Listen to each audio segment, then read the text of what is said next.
Our project is on civil rights and liberties. So in the Constitution it mentions that rights are fundamentals, freedoms. Not only that, but in the Declaration of Independence, Thomas Jefferson stated that all people are endowed by their Creator with certain unalienable rights, meaning that they can't be taken away from anyone. That those rights are given to you and they belong to you. Such as these rights are freedom of religion, speech, petition, right to bear arms, unreasonable search and seizures, protection against self-incrimination and double jeopardy, protections in criminal procedures, and right to privacy. Civil rights are positive acts from government to help prevent discrimination and provide equality before the law. And the 14th Amendment expands these rights through the Due Process Clause and Equal Protection Clause, which is decided by the Supreme Court. Freedom of religion. Two protections are given for religion, which is established, and free exercise clause. The Establishment Clause is the Constitution creates a wall of separation between the state and the church. Therefore, Congress cannot establish any religion as the national religion. The Free Exercise Clause guarantees the right to practice any religion or give the option of no religion at all. Due to many preceding cases, the courts have distinguished a difference between belief and practice. You may practice a religion only if it doesn't interfere with any criminal act. For example, the Employment Division of Oregon versus Smith, where the courts rule that Oregon is able to deny benefits to workers fired for using peyote, which is part of a religious practice. And another example is Lemon versus Kurtzman, which established the Lemon test, in which to pass the test, the law of principal effect cannot be to aid or inhibit religion. The law must also have a primary secular purpose and cannot create excessive entanglement in government and religion. Freedom of speech. There are several types of speech, such as pure speech, speech plus, and symbolic speech. Pure speech being the most common form is verbal, which is often protected. Speech plus, which is verbal and symbolic at the same time, such as rally. Limitation in free speech has generally existed in the national security, in like providing security for national security, such as the Alien and Sedition Act, in which no one was able to say anything bad about the government, or else you would get in trouble.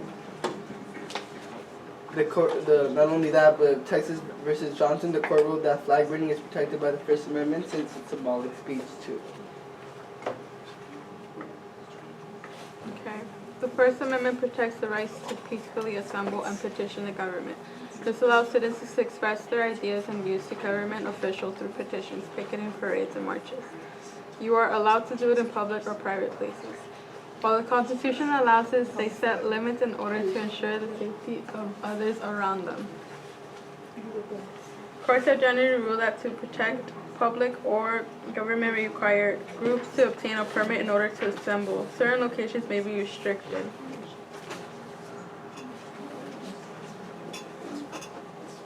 Freedom of press is often protected due to its being closely related to the freedom of speech. The freedom used as a way to express it. Because freedom of speech means, like, these examples such as newspaper, magazines, radio, television, and internet are ways people usually express themselves.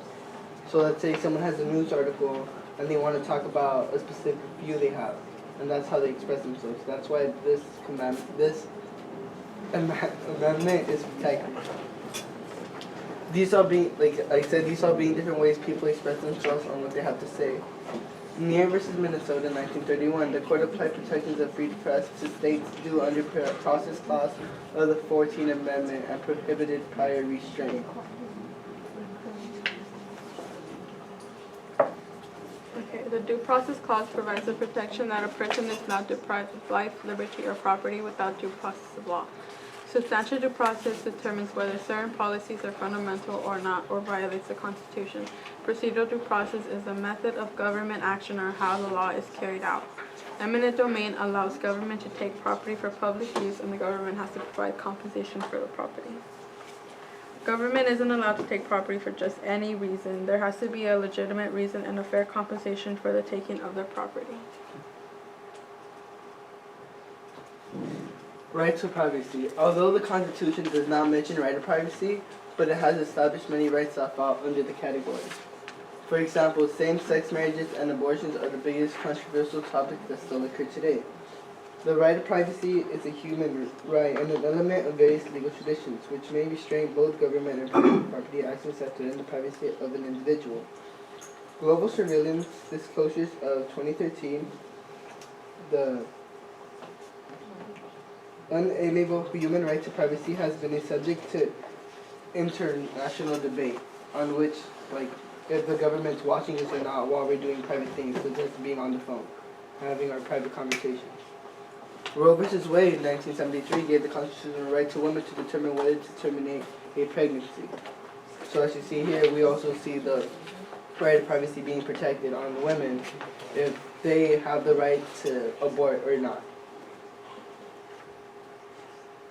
Okay, amendments 438 are the rights that are given in the Constitution that give rights to the accused.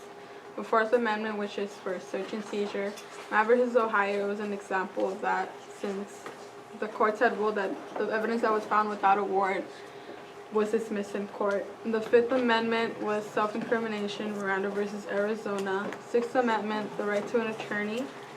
Eighth Amendment, cruel and unusual punishment. In Matt versus Ohio, the exclusionary rule was made, in which officials came into Matt's house trying to see what she was doing, and when they obtained the evidence and found that she was doing really bad things, they didn't say what things, but she was doing bad things. Like, they took it to court and they weren't able to use it because they didn't have a search warrant. They just came into the house just like that with no search warrant, and that's when the exclusionary rule was made.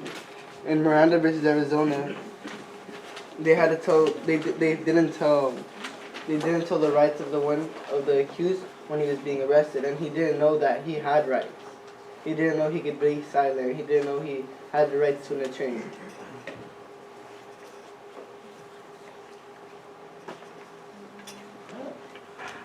Civil rights are guaranteed by the Equal Protection Clause of the 14th Amendment. First brought up after the Civil War to prevent these states from discriminating against former slaves and protect former slave rights. No, Equal Protection Clause, no state shall deny a person the equal protection of the law. So, such as discrimination clause. And also, an example would be like voting. The removal of literacy tests, the 13th Amendment, the abolishment of slavery, 14th Amendment, gave citizenship to former slaves, recognizing them as equal. 15th Amendment provided the right to be able to vote with no racial discrimination.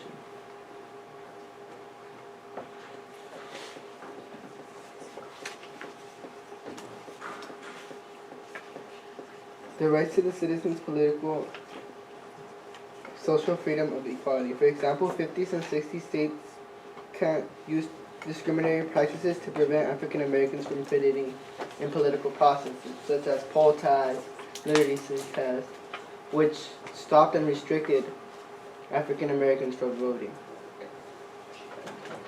Now, minorities. African American movements aren't the only ones who succeeded in the past. Groups such as Hispanic Americans, Native American, women, and Asian Americans. The women movement throughout history, women were not given the same rights as men were. The 19th Amendment allowing women to vote, the Equal Pay Act made it illegal for employers to set wages based on gender, and the Civil Rights Act of 1964 banned job discrimination on genders.